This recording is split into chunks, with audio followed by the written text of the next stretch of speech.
बिस्मिल्लाहिर्रहमानिर्रहीम। आज तक के मुअज़्ज़ज़ नाज़रीन अस्सलाम वालेकुम। अब किस नंबर 46 मुलाहिज़ा फरमाएं। शानी को लगा कि वो 1 सेकंड और खड़ी रही तो चकरा कर गिर जाएगी। वो मंडीर से हटी, उसे कुछ पता नहीं चला वो कब सीढ़ियाँ उतरी, कब कमरे का दरवाज़ा खोला। उसे बस इतना एहसास हुआ कि उसने मुन्ने को कालीन पर खड़ा किया है और अपने कदमों पर बुरी तरह लड़खड़ाई है। उसकी समात में फिरदौस जोरा की खौफजदा चीखें गूंजने लगी। फिर उसका जहन गहरी तारीकी में डूबता चला गया। वो दुनिया और माफिया से बेखबर हो चुकी थी। शानी को होश आया, वो अपने कमरे में थी। खिड़की से बाहर दिन का उजाला नजर आ रहा था। उसका जी मतला रहा था, सर भारी था। चौधरी बशीर उसके बिल्कुल करीब बैठा हुआ था। उसने शानी का हाथ थाम रखा था। मुन्ना होले होले शानी के रुखसार पर हाथ फेर रहा था। शानी की आंखों में वो आखिरी मंदिर आया जो उसने रात को मुंडीर पर से देखा था। उसके सीने में एक नाकाबिले बयान टेस उठी। रगों में लहू की जगह एक जानलेवा गम दौड़ने लगा। उसे लगा कि अपने अंदों पर काबू पाना उसके बस से बाहर हो जाएगा। वो दाढ़े मार मार कर रोने लगी और उसको पुकारने लगी, जिसका नाम भी जबान पर लाना उसके लिए जुर्मे अजीम था। वो कहाँ था? क्या हुआ था उसके साथ? वो जिंदा था या मर चुका था? जो कुछ रात उसने देखा था उससे तो यही लगता था उस जगह गूंदी के पेड़ों के नीचे कच्ची जमीन पर उसके टुकड़े कर दिए गए होंगे। हैन मुमकिन था अब ये टुकड़े किसी पुलिस स्टेशन पर पड़े हों, किसी चारपाई के ऊपर उन पर चादर तानी गई हो, चादर के सुर्ख डब्बों पर मक्खियां भिनभिना रही हों। पुलिस वालों को बताया जा रहा हो ये डाकू रुस्तम सियाल कत्ले आम की नीयत से इस कोठी में दाखिल हुआ, लेकिन पहरेदारों और उनके खूनख्वार कुत्तों के हाथों मारा गया। या फिर वो किसी सरकारी हॉस्पिटल में पोस्टमार्टम के लिए किसी पुलिस सर्जन की मेज पर पड़ा हो। उसके लंबे बाल खून में भीगे हों, उसकी छोटी छोटी रेशमी नरम दाढ़ी में भी खून जमा हुआ हो, उसके चौड़े सीने पर संगीनों और गोलियों के निशान हो। और फिर यह भी हो सकता था कि वो अभी जिंदा हो, सांस ले रहा हो, लेकिन इसका इम्कान बहुत कम था। शानी उठकर बैठ गई। वो जो कुछ चौधरी बशीर से पूछना चाहती थी पूछ नहीं सकती थी, और यह मजबूरी उसके सीने में गाढ़ा सिया धुआं पड़ रही थी। इसे लगा वो बेहोश हो जाएगी। चौधरी ने नरमी से कहा, तुम लेट जाओ, तुम्हें आराम की जरूरत है। लेकिन परेशानी की बात नहीं, तुमने रात वाले वाक़े का बहुत ज्यादा असर लिया है। तुम्हें छत पर नहीं जाना चाहिए था, जबकि मैंने तुमसे कहा भी था कि दरवाजा अंदर से बंद रखो। यह भी शुक्र है तुम सीढ़ियां उतरते गिर नहीं गई। ऐसा होता तो तुम और मुन्ना दोनों जख्मी होते। वहां क्या हुआ था? शानी ने डरते डरते पूछा। कुछ भी नहीं हुआ था, बस तुम लेट जाओ, अभी आराम करो, मैं बाद में तुम्हें बताऊंगा। उसने शानी को बाकायदा कंधों से थाम कर वापस बिस्तर पर लिटा दिया। कुछ देर बाद चौधरी उठ गया। उसने फिरदौस को शानी के लिए दूध वाला दलिया बनाने की हिदायत की और शानी से बोला, मैं भी थोड़ी देर में आऊंगा, मुन्ना यहाँ तुम्हारे पास ही है। चौधरी के जाने के बाद फिरदौस किचन में चली गई। बस जोरा शानी के सराने खड़ी रह गई। जोरा ने कहा, आप बिल्कुल बेहोश हो गई थी चौधरानी, अल्लाह कसम, हम तो डर ही गए थे। चौधरी साहब ने खुद आपको टीका लगाया था, फिर आपके मुंह का रंग थोड़ा सा बदला था, वरना आप तो पीली जर्द हो गई थी। शानी ने महसूस किया कि इसके कंधे पर जरा सी दुखन है, गालबन इंजेक्शन की दुखन थी। वो जोरा की बातें सुन रही थी, मगर इसके ज़हन में तो और तरह की खलबली मची हुई थी। इसी आंसुओं से लबरेज आंखों के साथ जोरा से पूछा, जोरा क्या हुआ था रात को? जोरा कुछ देर तज़ब्ज़ुब में रही। वो हिचकिचा रही थी, शायद चौधरी बशीर ने उसे कुछ भी कहने से मना किया था, या फिर वो अपने तौर पर ही डर रही थी। शानी ने एक बार फिर इसरार के साथ पूछा, बताओ ना जोरा, क्या हुआ था? कुछ ना पूछो जी, क्या हुआ? जोरा अर्जदगी से बोली, फिर भी कुछ तो बताओ। चौधरानी जी, यहाँ से तमाशे होते रहते हैं, पर रात वाला तमाशा कुछ ज्यादा ही दुखी करने वाला था। रुस्तम का तो पता है ना आपको? जोरा ने पूछा। नहीं खां, वो अकला गई। वही जी जिसने 15-20 दिन पहले शादे पहलवान की टांगे तोड़ दी थी। बहुत बड़ा डकैत है जी वो, इतना निडर है कि बस कुछ ना पूछे। पर बंदा कितना भी निडर और दलेर हो, जब कभी बुरे वक्त की लपेट में आ जाता है ना, तो कोई शय काम नहीं आती। क्या हुआ उसके साथ? शानी का दिल पसलियां तोड़कर बाहर आ जाना चाहता था। ये मत पूछे जी, क्या नहीं हुआ। मेरे ख्याल में उसकी भी बेवकूफ़ी है। अगर वो एक बार यहाँ से निकलकर बच ही गया तो दूसरी बार मौत को आवाज देने की क्या जरूरत थी? अब रोते रहेंगे उसका इंतजार करने वाले सारी अजाती। शानी के पूरे जिस्म में मौत की सर्द लहर दौड़ गई। उसने मुश्किल अपनी जबान और होंठों को हरकत देते हुए पूछा कि क्या उन्होंने मार दिया उसे? जोरा ने आंखों में आंसू भरकर कहा, जी हाँ, उसे मरा ही समझे जी, मार मार कर उसका हशर कर दिया मालिकों ने। इतना खून बहा है जी जैसे बकरे हलाल किए हों। मेरी फूफी नसीन कहती है वो वहीं मर गया था, पर चाचा बरकत कहते हैं उसकी सांस चल रही है। चौधरी कादरा साहब और अरशद हुसैन वगैरह उसे घसीटते पिछले वेड़े सेन की तरफ ले गए थे। अब कहाँ है वो? कुछ पता नहीं जी। क्या पुलिस नहीं आई है? सुना है रात को एक गड्डी आई थी, उस पर हरी प्लेट लगी हुई थी। पुलिस वाले ही होंगे, पर सादा कपड़ों में थे। वो 2-2.5 घंटे यहाँ रहे, फिर चले गए थे। वो उसको साथ लेकर नहीं गए? आपका मतलब है रुस्तम को? जोरा ने पूछा। शानी ने इस बात में सर हिलाया। जोरा अफसुर्दगी से बोली, उसका अब क्या ले जाना है इन्होंने? मुझे तो लगता है कि वो मर ही गया है। बड़े चौधरी साहब ने मशवरे के लिए बुलाया होगा किसी पुलिस वाले को। अभी थोड़ी देर पहले नारपुर से भी 2 गाड़ियां आई हैं। ऊंची पगड़ियों और कलव लगे कपड़ों वाले 7-8 चौधरी भी यहाँ पहुंचे हैं। कोठी के अंदर कुछ सलाह मशवरे हो रहे हैं। शानी का दिल जैसे किसी बेरहम शिकंजे में था, इसे सांस लेने में मुश्किल थी। जोरा ने कहा, बेमौत मारा गया वो। पता चला है जब पहरेदारों ने उसे घेर डाला तो उसने चौधरी कादर साहब को पकड़ लिया और उसके सर पर पिस्तौल रख दिया। वो कादर साहब को अपने साथ खींचता हुआ गाड़ियों तक ले गया, पर जब गाड़ी में बैठते वक्त उसने एक कुत्ते पर गोली चलाई तो गोली पिस्तौल में फंस गई या कुछ और हुआ। इतना पता चला है कि गोली नहीं चली, बस पहरेदारों को मौका मिल गया। उन्होंने उसे पकड़ लिया, मगर उसको पकड़ना इतना आसान भी नहीं था। 2-3 मिनट तक वहां जबरदस्त लड़ाई हुई जी। उसके पास खंजर भी था। पहरेदारों में से कम 5 बंदे जख्मी हुए हैं। उनमें से नियाबत खान और हाशिम मुल्तानी बहुत ज्यादा जख्मी है। और हाँ, मैं आपको बताना भूल गई, एक बंदा मर भी गया है। कौन? शानी जैसे नीम बेहोशी में बोल रही थी। यार मोहम्मद, वो लंबा पहरेदार जिसकी आंख थोड़ी सी खराब थी, उसकी लाश दीवार के पास वाले दरख्तों से मिली है। उसकी लाश मिलने पर ही तो कोठी में खलबली मची थी। यार मोहम्मद की ड्यूटी फुआरे की तरफ होती है जी। फुआरे से थोड़ा आगे वो जगह है जहाँ चौधरी कादर साहब होते हैं। लगता है कि रुस्तम चौधरी कादर को ठिकाने लगाने यहाँ घुसा था, पर उसे क्या पता था कि उसकी मौत उसे यहाँ खींच लाई है। शानी को महसूस हो रहा था कि इसका दिल बैठ रहा है। अगर वो कुछ देर मजीद जोरा की बातें सुनती रही तो वो दोबारा बेहोश हो जाएगी। उसने जोरा से कहा, अच्छा तुम जाओ, मैं जरा लेटना चाहती हूँ। मुन्ने ने कहा, ताती मैं भी लेट जाऊं? नहीं मुन्ने, तुम भी जरा बाहर चले जाओ या टीवी देख लो, मैं थोड़ी सी सोना चाहती हूँ, शानी ने बमुश्किल कहा। वो यकसर तन्हाई चाह रही थी। मुन्ना ना चाहने के बावजूद भी जोरा के साथ बाहर चला गया। शानी ऊपर तक लिहाफ ओढ़कर लेट गई। इसकी आंखों से आंसुओं के धारे बहने लगे। पूरा जिस्म एक दिल फिगार आंसू बन गया। तो आखिर इसकी मोहब्बत रुस्तम को ले डूबी। क्यों हुआ ऐसा? क्यों कर हुआ? पछतावा एक मुहिब बोझ की तरह शानी के जिस्म पर आन गिरा और इसके एक एक रेशे को पीसने लगा। जो सबसे अहम सवाल शानी के दिमाग में तय की हुई सलाह की तरह घट गया था, वो रुस्तम की जिंदगी और मौत के बारे में था। वो जिंदा था या नहीं, इस सवाल का हतमी जवाब कौन दे सकता था? शायद खुद चौधरी बशीर, मगर वो कहाँ था? उसने कहा था कि अभी थोड़ी देर में आएगा। ये थोड़ी देर ना जाने कितने अरसे पर मुहित होगी। शानी को गुजरने वाली हर घड़ी एक सदी की तरह लग रही थी। दिलो दिमाग में अनदोना ख्यालों का हुजूम था। एक सवाल दिलदोज करा बनकर बार बार सीने की गहराई से बुलंद होता था, रुस्तम तुम क्यों मेरी बदकिस्मती की लपेट में आए हो? क्यों तुमने इस तरह मेरे बारे में सोचा कि फिर कोई और सोच ही ना सके, किसी और तरफ देख ही ना सके? रुस्तम से मुलाकात के आखिरी लम्हात बार बार शानी की निगाहों में आते थे। हाँ, वो जल्द अज जल्द शानी से दूर चला जाना चाहता था। उसे अंदेशा था कि अगर उसकी मौत ने उसे शानी के कुर्बो जवार में आ लिया तो शानी की नामूस पर खर्फ आ जाएगा। वो शदीद खतरात मोल लेकर और पहली बार शानी की हुक्म अदूली करके अलेक्सी से बाहर गया था। लेकिन क्या वो वाकई अपने मकसद में कामयाब हो गया था? इस बारे में अभी यकीन से कुछ नहीं कहा जा सकता था। इस बात का इम्कान मौजूद था कि कादरी या चौधरी बशीर के जहन में शक पैदा हो जाए। वो ये सोचने लगे कि कहीं रुस्तम की कोठी में आमद और शानी की कोठी में मौजूदगी में कोई रब तो नहीं। दोपहर के वक्त चौधरी बशीर उसे फिर देखने के लिए आया। एक मुलाजिम ने बहुत सा फल और इम्पोर्टेड जूस के पैकेट उठा रखे थे। चौधरी उसके पास बैठ गया और हाल दरियाफ्त करने लगा। उसके लहजे में लगावट थी। इस लगावट की तय में फिदा हो जाने वाली कैफियत थी। उसने जबरदस्ती शानी को थोड़ा सा जूस पिलाया। शानी को तकलीफ में देखकर चौधरी के चेहरे पर भी तकलीफ के आसार नमूदार हो जाते थे। यूं लगता था कि वो रोज बरोज शानी में ज्यादा इन्वॉल्व होता जा रहा है। किसी वक्त तो शानी को बिल्कुल बदला हुआ शख्स महसूस होता था। शानी उसे अपनी जिंदगी का अहम तरीन सवाल पूछना चाहती थी, मगर इसकी हिम्मत नहीं हो रही थी। अल्फाज इसके सीने से बुलंद होते थे लेकिन लबों तक आते आते टूट जाते थे। आखिर चौधरी बशीर ने खुद ही कहा, आज बड़ा मुबारक दिन है शानी, एक बहुत बड़े अजाब से हमेशा के लिए जान छूट गई है। बेशक 2-4 बंदे जख्मी हुए हैं, लेकिन उसके बदले में जो कामयाबी मिली है वो बहुत बड़ी है। शानी सवालिया नजरों से चौधरी का तमतमाया चेहरा देखती रही। वो जानती थी चौधरी के लबों की अगली हरकत बहुत अहम है।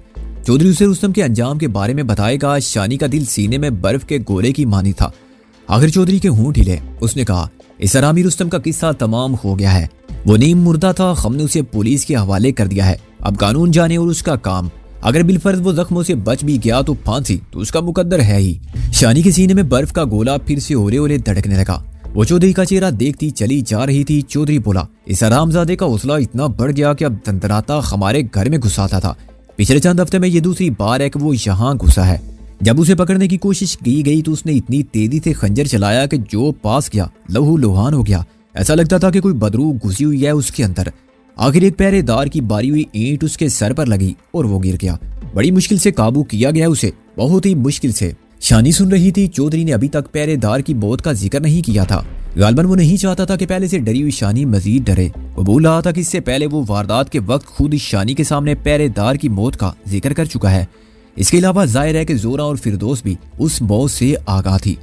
चौधरी खामोश हुआ तो शानी ने पूछा, पुलिस वाले उसे कहाँ ले गए हैं? वहीं जहाँ सबको ले जाते हैं, थाने में। आप तो बता रहे हैं वो बहुत जख्मी था। हो सकता है कि हॉस्पिटल ले जाएं, या ये भी हो सकता है कि पुलिस स्टेशन के अंदर ही उसका इलाज करने की कोशिश की जाए। ऐसे बंदे को हॉस्पिटल ले जाना भी तो खतरनाक होता है ना। उसके दर्जनों साथी हैं जो एक से बढ़कर एक खतरनाक हैं। पुलिस वाले उसे जहाँ भी रखेंगे सिक्योरिटी का जबरदस्त खतरा होगा। अचानक शानी को महसूस हुआ कि दिल फिर से बर्फ का गोला बन गया है। इसकी सांसें रुकने लगी। लेटे लेटे इसकी निगाह तपाई के नीचे गई। वहां पिस्तौल की 3 गोलियां नजर आ रही थी। ये गोलियां उन 6 गोलियों में से थी जो रात को शानी ने रुस्तम के पिस्तौल में से निकाली थी। बाकी 3 गोलियां भी यकीनन तपाई के नीचे होंगी, लेकिन वो शानी को नजर नहीं आ रही थी। चौधरी ऐसे जाविये पर बैठा हुआ था कि जरा सा भी झुकता तो गोलियों पर उसकी निगाह पड़ जाती। ऐसा हो गया तो क्या होगा? शानी ने बेपनाह खौफ के आलम में सोचा। ये रुस्तम के पिस्तौल की गोलियां थी और रात को जो मार का हुआ था उसकी अहम बात यह थी कि रुस्तम के पिस्तौल में गोलियां नहीं थी। ये गोलियां उस हकीकत का नाकाबिले तरदीद सबूत थी कि रात को पकड़े या मारे जाने से पहले रुस्तम इस ख्वाबगाह में शानी के साथ मौजूद था। तुम्हारी तबीयत तो ठीक है? चौधरी ने उसके माथे पर हाथ रखते हुए पूछा। ठीक हूँ, वो अगलाई। तुम्हारा रंग जर्द हो रहा है? कुछ नहीं, बस जरा सा दिल घबरा रहा है। तुम्हें कहकर भी गया था कि दलिया जरूर खा लेना, लेकिन तुमने एक चम्मच भी नहीं लिया। ठहरो, मैं मंगवाता हूँ तुम्हारे लिए। नहीं, मुझे नहीं खाना, प्लीज ना मंगवाएं। मैं बस जरा आराम कर लूँ तो ठीक हो जाऊंगी। बेहतर है तुम थोड़ी देर सो लो, चौधरी ने उठते हुए कहा। मैं भी मकबूल के पास हॉस्पिटल जा रहा हूँ। मुन्ना भी मेरे साथ जाएगा। रात को वापसी पर तुम्हें देखने आऊंगा। शानी ने आंखें बंद कर रखी थी, बस इस बात में सारी लाकर रह गई। मुन्ने के गर्म ऊँट शानी ने अपने ठंडे रुखसार पर महसूस किए। फिर बाप बेटा शानी को अल्लाह हाफिज कहते बाहर निकल गए। उनके जाते ही शानी ने दरवाजा अंदर से बंद किया और तपाई के नीचे से सारी गोलियां निकाल ली। उसने गोलियां मुट्ठी में दबाई तो आंसू लगातार इसकी आंखों से गिरने लगे। रात को चौधरी बशीर नहीं आया। फिर दोस्त की जबानी शानी को मालूम हुआ कि शायद हॉस्पिटल में बड़ी चौधरानी की तबीयत अच्छी नहीं है। शानी का दिल पहले ही जख्मों से चूर था। बाबू की बीमारी का ख्याल गाये बगाए उन जख्मों पर अंगारे रख देता था। वो माई बेआब की तरह तड़प रही थी और सोच रही थी कि क्या इंसान पर ऐसे बुरे वक्त भी आते हैं। अपने ही बनाए हुए खाकी पुतले को खुदा कैसे कैसे कड़े इम्तिहानों से गुजारता है। जिंदगी इतनी कड़वी लगने लगती है कि मौत मीठी महसूस होती है। नरम नरम रातों में जब वो अंगीठी के सामने बैठकर अब्बा जी से दुनिया जहां की बातें किया करती थी और वो बेध्यानी में इसके बालों पर हाथ फेरते हुए कहा करते थे, दी रानी, गमों से घबराना नहीं चाहिए। खुशी और गमी एक दूसरे का साया है। गम आता है तो खुशी भी जरूर आती है, बस दोनों का अपना अपना वक्त होता है। वो बड़े दुख से सोचने लगी इसके गमों का वक्त कब खत्म होगा। इसके हिस्से की खुशियां कहाँ हैं? खुशियां तो रही एक तरफ, इसे तो दूर दूर तक कहीं सुख का सांस भी नजर नहीं आता था। बस सांस के नाम पर जहरीली बर्चियां थी जो इसके सीने पर चल रही थी और इसकी नाजुक जान को खलकान कर रही थी। गम के एक जलता हुआ रेगजार था। कहीं दीवार का साया नहीं था, कहीं कोई कंधा नहीं था जिस पर वो सर रख कर रो सके। अगले 24 घंटे इसी तरह गुजरे कि वो हर पल मर कर जीती रही। कुर्बो जवार पर एक पुरस्कार खामोशी तारी रही और इर्द गिर्द के हालात एक पहेली की तरह थे। नारपुर से बहुत से लोग आ जा रहे थे। गाय बगाए बारी भरकम जीपों और कारों की आवाजें सुनाई देती थी। कोठी में कत्ल होने वाले पहरेदार यार मोहम्मद की लाश बदरिया ट्रक मियांवाली के करीब उसकी आबाई गांव भिजवाई जा चुकी थी।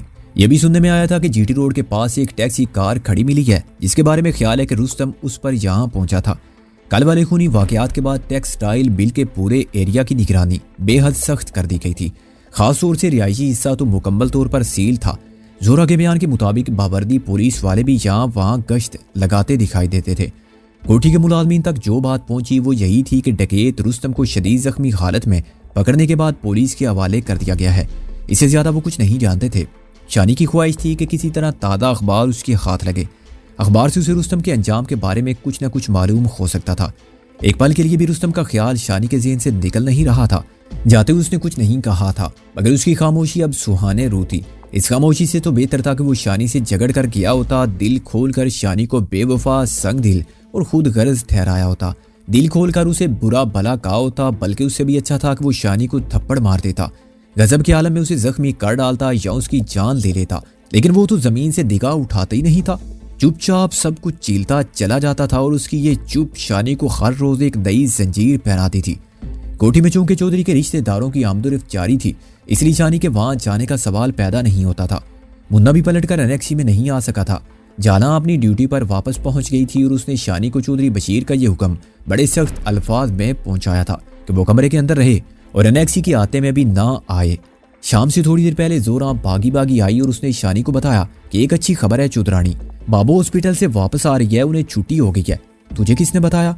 मासी फिरदौस ने, मैंने खुद भी छत से देखा है, वही वैगन है जिसमें चौधरानी जी को ले जाया गया था। साथ में 2-3 और गाड़ियां भी आ रही हैं। इतने में गाड़ियों की आवाज शानी के अपने कानों तक भी पहुंचने लगी। इसे तवक्को नहीं थी कि बाबू हॉस्पिटल से इतनी जल्दी वापस आ जाएगी। इसका माथा ठिनका, कहीं कोई गड़बड़ तो नहीं थी। कुछ ही देर बाद गाड़ियां पोर्च में आकर रुक गई। शानी ने जोरा से कहा, जाकर देखो बाबू कैसी हैं। जोरा चली गई। शानी धड़कते दिल के साथ उसका इंतजार करती रही। तकरीबन 10 मिनट बाद उसने आकर बताया, चौधरानी जी को अंदर उनके कमरे में ले गए हैं। वो पहियों वाली कुर्सी पर बैठकर आई हैं, बहुत कमजोर नजर आ रही थी।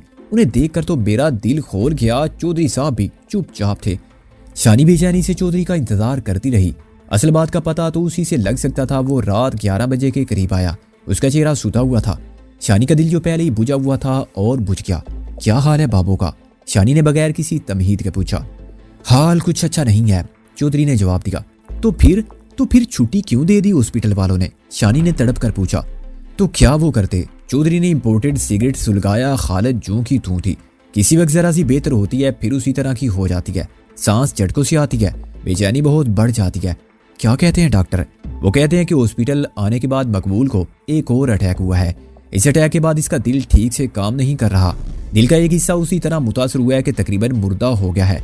अब जो मौजूदा हालत में उसमें किसी तरह का ऑपरेशन नहीं किया जा सकता, ना कोई आला लगाया जा सकता है। बस इंतजार किया जा सकता है या दुआ की जा सकती है कि इसकी हालत बेहतर हो जाए। तो आप उसे घर क्यों ले आए हैं? हॉस्पिटल में क्यों नहीं रहने दिया? शानी ने अश्कबार लहजे में पूछा। बाज़ औक़ात ऐसा होता है कि ना चाहने के बावजूद भी कुछ फैसले जज्बाती तौर पर करने पड़ जाते हैं। हम सब तो यही चाहते थे कि वो हॉस्पिटल में रहे। डॉक्टरों की भी यही राय थी। एमरजेंसी में वहाँ हर तरह की सहूलत मौजूद होती है, लेकिन मकबूल बाज़िद थी। वो कहती थी, मुझे बस एक दफ़ा घर ले जाओ, मैं हॉस्पिटल के उस कमरे से निकल जाऊंगी तो ठीक हो जाऊंगी। उसकी ये जिद इतनी शदीद और मुसलसल थी कि मुझे मजबूर होना पड़ा। मैंने सीनियर डॉक्टर से बात की थी। उसने कहा, बेहतर तो यही है कि मरीज़ा हॉस्पिटल में रहे। अगर आप अपने रिस्क पर ले जाना चाहते हैं तो ले जाएं। ऐसी सूरत में आपको ऑक्सीजन सिलेंडर और एमरजेंसी में इस्तेमाल होने वाली कुछ चीज़ें अरेंज करना पड़ेंगी। आज सुबह मैंने चीज़ें कीमतन मंगवा ली थी। एक डॉक्टर भी साथ आई है, दवाएं वगैरह भी सारी मंगवा ली हैं। हो गॉड, ये क्या हो रहा है? शानी ने अपना सर दोनों हाथों से थाम लिया। चौधरी कुछ देर खामोश बैठा रहा, फिर बोला, मकबूल के दिल में अब भी यही ख्याल है कि शायद हजरत साहब की कोशिश से उसकी हालत संभल जाए। आज सुबह मुझसे कह रही थी कि मैं हजरत साहब का पता करूं। इतनी मध्यम आवाज में बोलती है कि बात मुश्किल से कान तक पहुंचती है। अचानक चौधरी के मोबाइल फोन की घंटी बजने लगी। चौधरी ने कॉल रिसीव की। दूसरी तरफ कोई शख्स भारी भरकम लहजे में बोल रहा था। फोन के स्पीकर से बरामद होने वाली आवाज इतनी बुलंद थी कि टूटे फूटे अल्फाज शानी के कानों तक भी पहुंच रहे थे। चौधरी ने कहा, हाँ जी हजरत साहब, फिर कब तशरीफ ला रहे हैं आप? मैं बहुत माजरत चाहता हूँ चौधरी साहब, मैं नहीं आ सकता। हजरत साहब ऐसा मत कहें, हम तो आपकी राह देख रहे हैं। हमारी सारी उम्मीद आपसे है। ये गलत है चौधरी साहब, गुस्ताखी की माफी चाहता हूँ। आपकी सारी उम्मीदें मुझसे हैं, ना मेरे पैदा करने वाले से। आपकी उम्मीद अंग्रेजी डॉक्टरों से है। आपने अपना मामला खुद खराब किया है। चौधरी साहब, मैंने आपसे और चौधरानी से बार बार कहा था कि मेरे इलाज के अंदर किसी और के इलाज को ना घुसाना, वरना मेरी कोई जिम्मेदारी नहीं होगी। आपने वही किया जिसका मुझे डर था। मेरे सारे किए किराए पर पानी फेर दिया और उसे हॉस्पिटल पहुंचा दिया। मैं कसम से कहता हूँ, आप 2-4 दिन और इंतजार कर लेते तो सारे रोग कट जाने थे चौधरानी जी के। चौधरी ने कहा, जो होना था वो तो हो गया हजरत साहब, अब ये वापस तो नहीं हो सकता। वो आपकी मुरीदनी है, आपका नाम लेकर जीती है। उसकी आंखें आपका रास्ता देख रही हैं। मैं अब क्या कर सकता हूँ चौधरी साहब? अब तो मामला बहुत आगे निकल गया है। जो कुछ भी है हजरत साहब, आप बस आ जाएं। आपके होने से हम सबको सहारा मिलेगा और क्या पता उसकी जिंदगी बचने की भी कोई सबील हो जाए। बस अब आप इनकार ना करना। मैं अभी आपको लेने के लिए गाड़ी रवाना कर रहा हूँ। थोड़ी देर मजीद गुफ्तगू हुई, फिर चौधरी ने फोन बंद कर दिया। शानी ने सर दोनों हाथों में थाम रखा था और कांपती चली जा रही थी। इसके गले में इतने आंसू जमा थे कि वो कुछ बोल नहीं सकती थी। वो चौधरी से कहना चाहती थी, चौधरी तुम तो अपने खानवादे में सबसे रोशन ख्याल बनते हो। तुम्हें तो हर ऊंच नीच का पता है, दुनिया घूमी हुई है तुमने। क्या तुम्हें भी एहसास नहीं है बैरूपिया अमिल किस तरह बाबू की जिंदगी बर्बाद करता रहा है? अब तुम सब कुछ हार कर फिर उसी की तरफ दौड़ रहे हो। क्या हो गया तुम सबको? लेकिन वो ये सब कुछ नहीं कह सकी। चौधरी उसकी कैफियत भांपते हुए बोला, मुझे अंदाजा है कि तुम क्या सोच रही हो, लेकिन क्या करूं, सब कुछ जानते हुए भी मैं मजबूर हूं। मकबूल की हालत ऐसी है कि उसकी कोई बात भी रद्द नहीं की जा सकती। उसके दिल पर बोझ बढ़ता जाएगा। मैं सोचता हूँ कुदरतुल्लाह के आने से हो सकता है कि नफसियाती तौर पर उसे कुछ फायदा हो जाए। शानी बस आंसुओं के घूंट पीती रही। इसके बस में होता तो चिल्ला चिल्ला कर अपने सीने का दुख लफ्जों में समोती और ये सख्त तरीन अल्फाज पत्थरों की तरह चौधरी और कुदरतुल्लाह के मुंह पर दे मारती। सुबह सवेरे शानी को ऊपर तले दो अहम खबरें मिली। पहली खबर अहम तरीन थी और ये रुस्तम के हवाले से थी। जोरा ने शानी को गुनूदगी की हालत से जगाया। चौधरानी जी उठे, आपको कुछ पता चला है? कुछ पता चला है? शानी तेजी से उठ बैठी, सीने पर दुपट्टा दुरुस्त किया। क्या हुआ जोरा? जोरा आंखें पटपटा कर सरगोशी में बोली, अभी अरशद हुसैन ने बताया कि रुस्तम को उसके साथियों ने पुलिस से छुड़ा लिया है। पुलिस वाले उसे म्यू हॉस्पिटल से किसी दूसरे हॉस्पिटल ले जा रहे थे। रस्ते में रुस्तम के साथी पड़ गए, गोलियां चली, एक दो पुलिस वाले भी जख्मी हुए। वो लोग रुस्तम को हथकड़ी समेत छुड़ा कर ले गए। शानी ने सन्नाटे के आलम इस खबर को सुना। इसे यकीन नहीं आ रहा था कि वाकई ऐसा हो गया है। पुलिस रुस्तम के हवाले से बेहद होशियार और चौकस थी। अगर उसे हॉस्पिटल ले जाया जा रहा था तो यकीनी बात थी कि उसकी हिफाजत का सख्त इंतजाम होगा। शानी को यह खबर गैर हकीकी महसूस हो रही थी या फिर इसमें कोई गहरी प्लानिंग शामिल थी। जोरा ने एक दो बातें मजीद बताई, फिर वो सहम कर खामोश हो गई। जालां दनाती आ रही थी। जोरा जल्दी से किचन की तरफ खिसक गई। जालां की जबानी शानी को वही इतला मिली जो जोरा की जबानी मिली। जालां ने रुस्तम को गायबाना चंद गालियां भी दी और उसके लिए बदतरीन खदशात का इजहार किया। जालां ने जो दूसरी खबर दी वो हजरत साहब के हवाले से थी। जालां ने बताया कि हजरत कुदरतुल्लाह अभी कोई 2 घंटे पहले तशरीफ ले आए हैं और इस वक्त अपनी बीबियों के साथ बड़ी चौधरानी के कमरे में मौजूद हैं। कोठी के उस हिस्से को बिल्कुल खाली करा लिया गया है। घर का या घर के बाहर का कोई बंदा उस तरफ फटक नहीं सकता। दरवाजे लॉक कर दिए गए हैं और रोशनदानों पर काले कागज लगा दिए गए हैं। सुबह सवेरे मिलने वाली ये दोनों खबरें अहम थी। खास तौर से रुस्तम की खबर ये बड़ी गुंजलक खबर थी। इस बात का इम्कान तो फकत 4-5% था कि ये खबर दुरुस्त होगी। कभी इम्कान यही था कि ये खबर पूरे मंसूबे के तहत फैलाई गई है। इस खबर को मंजरी आम पर लाने की जरूरत इसलिए भी पेश आई होगी कि रुस्तम को कोठी के 20 मुलाजमीन और पहरेदारों के सामने जख्मी किया गया था।